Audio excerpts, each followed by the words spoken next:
किसी शायर ने सही कहा है कि कौन कहता है कि आसमां में सुराख नहीं हो सकता। एक पत्थर तो तबीयत से उछालो यारो। और ये पत्थर जो उछाला है तबीयत से, पाठा की बेटी ने, मानिकपुर की बेटी ने उछाला है और नाम रोशन कर दिया है उस इलाके से जिस इलाके से कभी डकैतों की बंदूकों से गोलियां निकलती थी, खौफ में लोग रहते थे। लेकिन इस क्षेत्र की बेटी ने साबित कर दिया कि अब बेटी पढ़ेगी भी, बेटी उड़ान भी भरेगी और अपने सपनों को सच भी करेगी। मेरे साथ इंटर की टॉपर हैं चित्रकूट जिले की, जो कि त्यागी इंटर कॉलेज की हैं। त्यागी इंटर कॉलेज एचवारा में आता है। ये नाम सुनकर आपको अचरज हो रहा होगा कि कभी आपने ग्रामीण इलाके के इस अच्छे कॉलेज की जो सराहना है वो सुनी होगी, लेकिन आज इस बेटी ने इस कॉलेज को जिले के उस मुकाम तक पहुंचा दिया है जहां बड़े बड़े विद्यालय मोटी रकम वसूल करके स्थान बनाते थे। मेरे साथ सरिता है, जो कि इंटर में टॉप किया है, जिन्होंने मेरे वीडियो और पास से दिखाए 92 आपके हैं। क्या समझ में आया आपको कि आप टॉपर हैं या विद्यालय की पढ़ने वाली लड़की है या अब सबकी चहेती हैं? क्या समझ में आ रहा है? क्या लग रहा है, कैसा लग रहा है? अच्छा लग रहा है। सबने पढ़ाया, स्कूल में अच्छी पढ़ाई होती थी, घर में भी मैं करती थी पढ़ाई, और जो नहीं समझ में आता था उनसे पूछती थी तो बताते थे मुझे। तो आप स्कूल प्रतिदिन जाती थी? रोज, डेली? रोज जाती थी मैं स्कूल। तो वहाँ क्या लगता था जब क्लास लेती थी तो समझ में आता था कुछ? हाँ, समझ में आता था। टीचर अच्छा पढ़ाते थे, जो नहीं आता था वो बोलते थे कि मतलब समझ में जो नहीं आया उनको पूछिए, और जो नहीं आया वो बताएंगे हम। ऐसे ही तो आपके पापा क्या करते हैं? शिक्षा में थे। अच्छा, तो क्या लगा आपको पढ़ाई के दौरान कि जो बच्चे ट्यूशन लेते हैं, महंगी महंगी कोचिंग में जाते हैं, कभी ये नहीं लगता था कि मैं पीछे रह जाऊंगी? नहीं, अगर विश्वास है तो सब है। मतलब लोग कोचिंग भी करेंगे तो पढ़ना तो हमें ही पड़ेगा। तो आपने कोचिंग नहीं की? मैंने कोचिंग नहीं की, मतलब इतने पैसे ही नहीं थे। अच्छा, कोचिंग नहीं मैंने की, घर में ही किया। पढ़े, जो नहीं आया सर से पूछे तो सर बताए। अच्छा, आगे चल के क्या बनना चाहते हो आप बड़े होकर के? कुछ मन में सपना है? क्योंकि अभी एक लड़की ही है जिसने यूपीएससी भी टॉप कर दिया ना, मतलब कलेक्टर बन जाएंगी वो लड़की। तो आपको नहीं लगता कि कुछ ऐसा बनने का सपना है या कुछ और क्या है? यूपीएससी करना है। यूपीएससी करना है। और ये सफलता का श्रेय किसको देंगे आप? अपने गुरुजनों एवं माता पिता। सुबह से कब पता लगा आपको? जब रिजल्ट आया कितने बजे पता लगा? रिजल्ट किसने देख के बताया सबसे पहले कि सरिता तुम्हारे इतने नंबर है? वो आए थे प्रधान जी हमारे, वही बताए हैं। मैंने रिजल्ट नहीं देखा था। अच्छा, मतलब रिजल्ट देखा नहीं आपने? तो क्या बताया कि तुम जिले टॉप कर गई? बुलाए हैं तो बोले कि जिले में प्रथम स्थान है, तो आए। तो कैसा लगा उस समय? अच्छा लगा। अच्छा लगा। और क्या कहना चाहोगे? अब लड़कियों को क्या संदेश दोगे जो आपकी जैसी लड़कियां हैं, जो पढ़ना चाहती हैं, जिनके घर में पैसे कम हैं या गरीब हैं, उनको क्या संदेश दोगे आप? मेहनत करे, मतलब जो नहीं समझ में आ रहा है वो पढ़े। जरूरी नहीं कि कोचिंग सब कुछ है, घर में रह के लोग पढ़ सकते हैं, फोन की मदद ले सकते हैं। फोन से पढ़ाई की आपने? थोड़ा बहुत। अच्छा, जो नहीं समझ में आया तो फोन से भी कर सकते हैं, जरूरी नहीं कोचिंग। विश्वास रहना चाहिए, मतलब कि हम कर सकते हैं तो सब कुछ कर सकते हैं। विश्वास रखना चाहिए। कितने घंटे पढ़ती थी? लोग ये पूछना चाहते हैं ना, कभी कभी लगता है कि टॉप किया जिसने वो बहुत पढ़ती होगी। कितना पढ़ती थी आप? 5-6 घंटे लगभग पढ़ लेती थी। अच्छा, घर के काम भी कुछ सहयोग करती रही होंगी। मम्मी को कैसा लगा? अच्छा लगा। अच्छा लगा। अच्छा, विद्यालय में मतलब आप जब जाती थी पढ़ने के लिए तो माहौल कैसा था कक्षा में? माहौल अच्छा था। कि मतलब सभी लोग के अंदर प्रतियोगिता थी कि सिर्फ आप ही थे जिसे पढ़ना था? नहीं, शुरू में तो सब पढ़ते थे, फिर बाद में मतलब सब लोग स्कूल नहीं आते थे, लेकिन मैं जाती थी हमेशा ही स्कूल।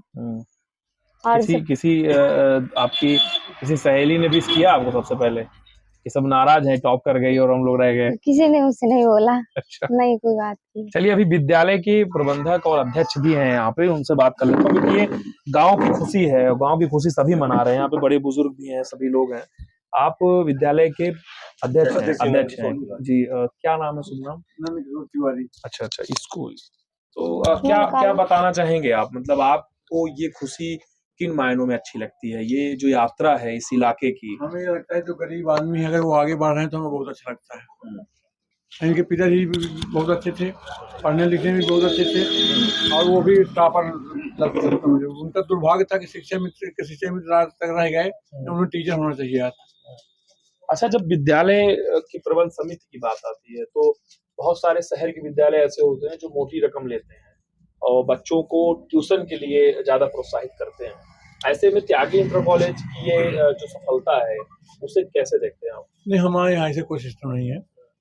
हमारे यहाँ तो जो है कि जो पढ़ता हो उसको पढ़ाइए, जो न आ रहा हो उसको समझाइए, और ट्यूशन हम कहते हैं ना, हमारे अध्यापक भी कहते हैं कि ट्यूशन करिए। और क्या बताना चाहेंगे आप? क्या है मतलब, क्योंकि जिले की सफलता की बात है, जिले में अब विद्यालय नंबर 1 हो गया, अपेक्षाएं बढ़ेंगी, कुछ और नया करेंगे आप लोग सोच रहे हैं आगे चल के? मैं कुछ विद्यालय के बोल लिए। नहीं पा रहा हूँ, मुझे कितनी खुशी है। जी।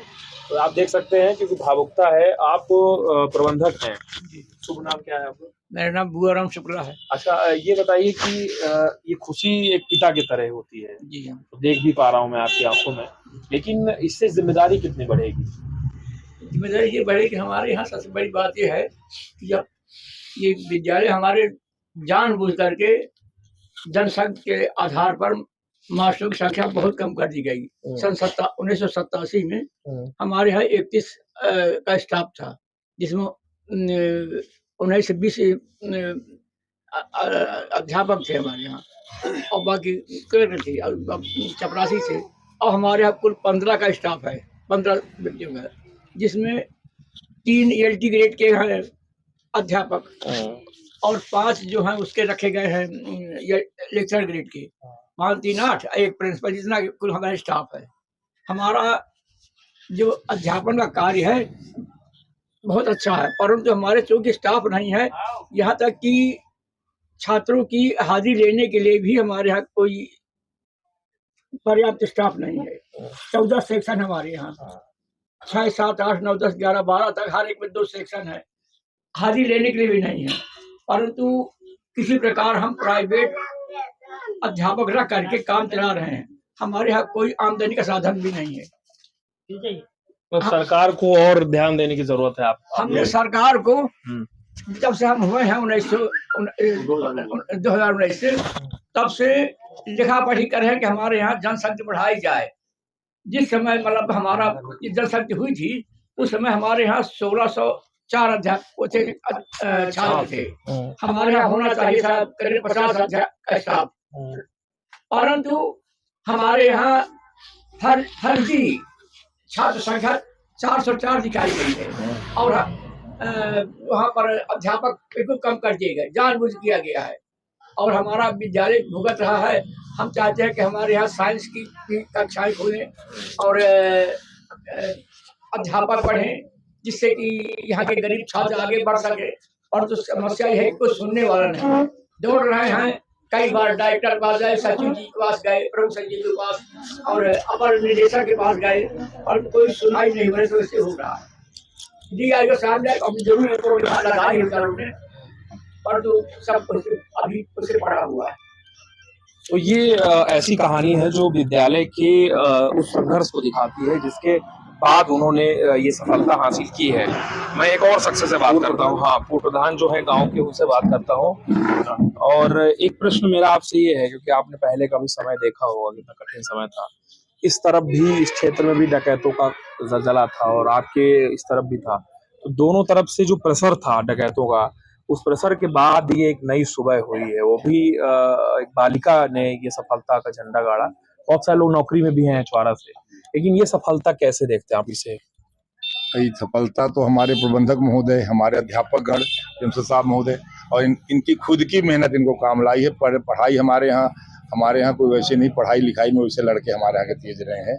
और जैसे डकैतों खात्मे की बात है, तो डकैत अब नहीं रह गए हैं। पहले था, संघर्ष किया था, अब नहीं रह गए हैं। अब तो उनको हम लोगों ने पार लगा दिया। बस हम इसकी अच्छी कामना करते हैं कि अभी प्रदेश लेवल में नाम कमाए, अभी जिला लेवल है, प्रदेश लेवल में नाम कमाए, हमें बड़ी खुशी होगी। अच्छा, हाँ, आप भी रिटायर्ड बता रहे हैं कि PCS अफसर रहे हैं, अब रिटायर हो गए, तो उससे कैसे देखते हैं आप, उस नज़र से? जब आप सफलता के बाद आप दूसरे जिलों में नौकरी करते हैं, ऐसे में एक बच्ची टॉप कर रही है, तो इसको आगे क्या करना चाहिए, कैसे आप लोग सहायता करेंगे? नहीं, हमारी ये इच्छा है कि जिस इन्होंने हमारे कॉलेज का नाम रोशन किया, तो हम चाहते हैं कि हमारे कॉलेज से एक नहीं, प्रदेश में भी नाम हो और भी मतलब अगला जो और लोग आवे बच्चे जो छात्र हैं तो प्रदेश में रैंक में आवे, 10वीं रैंक तक आवे, पहले नंबर पे आवे। और हमारे ये है कि ये लोग क्षेत्र के जितने क्षेत्र हमारा छुआरा नहीं, क्षेत्र भर के लोग मेहनत करें और हमारी जितने भी सोच बदल दे। तो हम चाहते हैं कि यहाँ भी यूपीएससी और ये आपका स्टेट इसमें नाम कम आवे और हमारा क्षेत्र का नाम रोशन हो, जिससे मतलब ये है कि छुआरा त्यागी इंटर कॉलेज का नाम ज़्यादा से ज़्यादा रोशन हो और जिससे हम लोगों को खुशी हो कि हाँ हमारे प्रबंधक जी का और हमारे अध्यक्ष जी का और गांव का क्या आप लोग जो सफल लोग हैं क्या मिल करके कोई एक ऐसा कोर्स या कोई ऐसी स्कॉलरशिप योजना कुछ ऐसा दिमाग में चल रहा है क्या? नहीं चल रहा है। जब हम आए ही थे तो हमारी ये सोच है कि जो कम से कम जो हाई स्कूल इंटर में टॉप करे तो कम से कम 5 बच्चे हाई स्कूल के 5 इंटर के उनके चुन के और इसको सम्मानित किया जाए। जैसे 15 अगस्त है, 26 जनवरी है, तो ये कार्यक्रम होते हैं तो उनको सम्मानित किया जाए, जिससे मतलब और पूरे क्षेत्रवासियों को बुलाया जाए तो लोग देखें कि नहीं ऐसे हमारे बच्चे भी आगे बढ़े और भी लोग बढ़ने की कोशिश करें पूरी। और कुछ लोगों से बात कर लेता हूँ क्योंकि खुशी का मौका है तो ऐसे में हम लोग सभी कोई भी मदद चाहिए तो हम तैयार हैं इसके लिए, आगे पढ़ना चाहेगा। जी। चलिए ये और खूबसूरती है गांव की। आप का शुभ नाम क्या है? मेरा नाम है देवेंद्र प्रसाद शुक्ला। आपको कैसा लग रहा है ये पल जो है? मुझे आज इतनी बड़ी खुशी है कि इस लड़की ने, एक गरीब आदमी की लड़की ने और इस गांव का नाम रोशन किया। आज छुआरा का नाम पूरे उत्तर प्रदेश में छा गया। जिले की बात नहीं है। ये त्यागी इंटर कॉलेज बहुत पुराना कॉलेज है।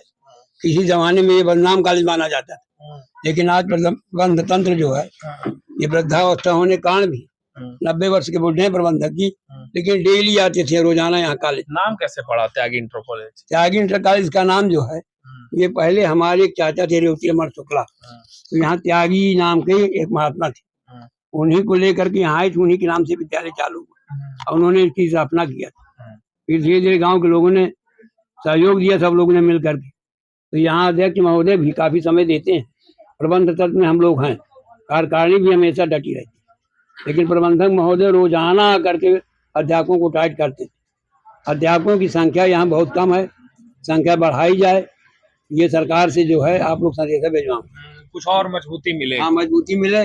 और ये लड़की जो है इतने नाम, हमारा आशीर्वाद है कि आगे चल करके ISPC हो, जिससे हमारा गाँव का नाम और आगे रोशन। क्या बात है। हाँ इनके बाबा जी से भी बात कर लेते हैं, थोड़ा खड़े हो जाइए।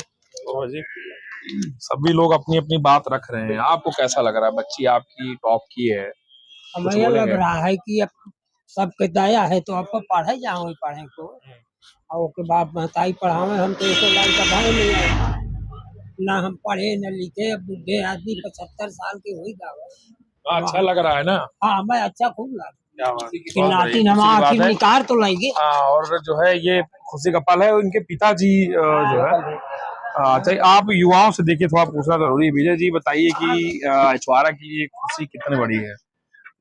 सर्वप्रथम मुझे इतनी खुशी हो रही है कि इस त्यागी इंटर कॉलेज में मैं भी 10वीं तक पढ़ा हूँ, इसके बाद चित्रकूट इंटर कॉलेज में पढ़ा हूँ, लेकिन सरिता ने हमारे गांव का नाम रोशन किया है और इससे बेहद प्रसन्नता महसूस हो रही है। और जैसे मैंने सुना तो सबसे पहले मैं आकर के उत्साहवर्धन किया और इसको जो है मुंह मीठा करवाया। और ये हमारे लिए बड़े गर्व की बात है कि एक छुआरा की हमारे एक कमजोर घर की लड़की, जिसके पास पढ़ने के पूरे संसाधन नहीं है, लेकिन पूरे जिले में नाम रोशन किया, इससे बेहद प्रसन्नता महसूस कर रहे हैं और पूरे गांव के लोग गौरवान्वित महसूस कर रहे हैं अपने आप को। और इनके पिताजी यहाँ पे अगर हो तो उनसे बात करें, हम चले गए शायद पिताजी से। तो कैसा लग रहा है? मुझे बहुत अच्छा लग रहा है। क्या कहना चाहेंगे? इसलिए हम ये कहना चाहेंगे कि हमारी जो हार्दिक इच्छा थी वो हमारी बच्ची ने पूरा किया, हम बेहद खुश हैं और आगे भी यही कामना करते हैं कि मतलब जो भी पढ़ना चाहो अच्छे से पढ़ो, जब तक पढ़ो ढंग से पढ़ो, और बस यही शुभकामनाएं। बच्ची बता रही थी कि परिवार की जो हालत है वो उतनी अच्छी नहीं थी, वो आगे बड़ी बड़ी कोचिंग या कुछ ऐसा कर सके, मैं खुद पढ़ाई। हाँ तो ये तो आपको क्या लगता है कि ये जो कठिन संघर्ष था जी, उसे कैसे झेला आपने? इस संघर्ष को जैसे हमने झेला वो हम समझते हैं, क्योंकि आज की इस महंगाई में, अब मैं शिक्षा मित्र पद पे हूँ, पूरा गांव जानता है, उसकी जो दैनिक मजदूरी है 333 रुपए है। अब आप ही अंदाजा लगा सकते हैं कि 7 लोगों का परिवार इतने में कैसे लोग चला सकते हैं, ये आप ही अंदाजा लगा सकते हैं। तब इसके लिए हम यही अपेक्षा करते हैं कि मतलब जो भी वो चाहे अपना पढ़ सकती है, हमें कितनी ही कठिनाइयों का सामना करना पड़ेगा, हम तैयार हैं। भले हम आधा पेट खाएंगे, लेकिन पढ़ाने को हम तैयार हैं।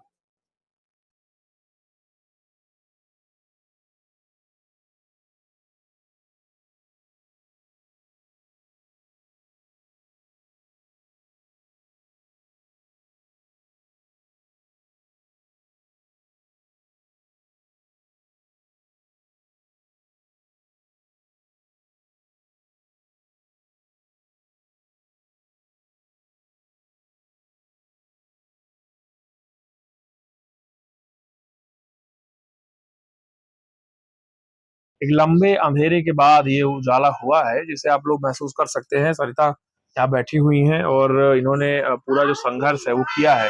फिलहाल ये चित्रकूट का जिला, जिस जिले को आकांक्षी जिला कहा जाता है, और इस आकांक्षी जिले में बेटी बचाओ बेटी पढ़ाओ के बहुत सारे स्लोगन लिखे होते हैं, लेकिन इस तरह के स्लोगन तब साकार होते हैं जब सरिता जैसी छात्राएं टॉप करती हैं और जिले को आगे ले जाने का काम करती हैं। तो सभी जो छात्राएं हैं, छात्र हैं, उन्हें भी सीखने की जरूरत है और पढ़ करके अपने मुकाम को हासिल करने की आवश्यकता है। वीडियो जर्नलिस्ट आकाश के साथ अनुज हनुमत, ग्राउंड जीरो।